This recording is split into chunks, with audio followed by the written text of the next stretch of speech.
Assalamualaikum warahmatullahi wabarakatuh.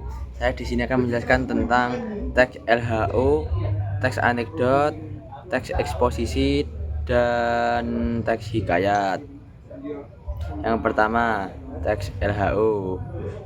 Teks LHO adalah laporan yang memuat penjabaran umum atau pelaporan mengenai sesuatu yang didasarkan pada hasil pengamatan langsung atau observasi. Laporan ini bisa berisi hasil penelitian mendalam tentang benda, hewan, budaya sosial, budaya atau ekosistem. Tujuannya menyampaikan informasi secara rinci, sistematis, faktual, dan cermat, mendapatkan dan menjelaskan pengetahuan mengenai suatu objek secara jelas dan ilmiah, menjadi dasar untuk mengambil keputusan, memecah masalah, atau melakukan pengawasan. Yang kedua, penjelasan teks anekdot.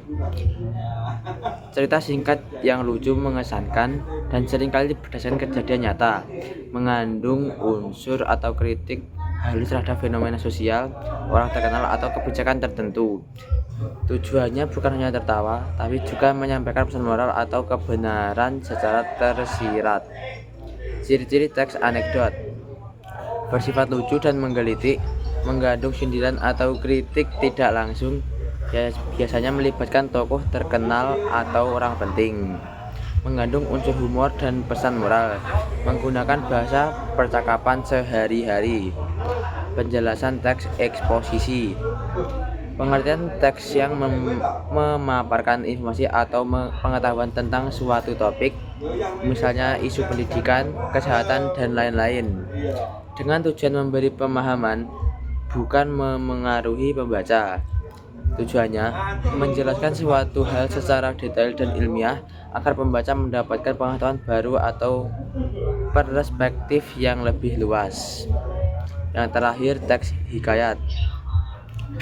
Teks hikayat adalah karya sastra Melayu lama berbentuk prosa yang berisi cerita, undang-undang, atau silsilah, seringkali tentang kepahlawanan, keagamaan, atau sejarah, dan unsur kemustahilan dan keajaiban.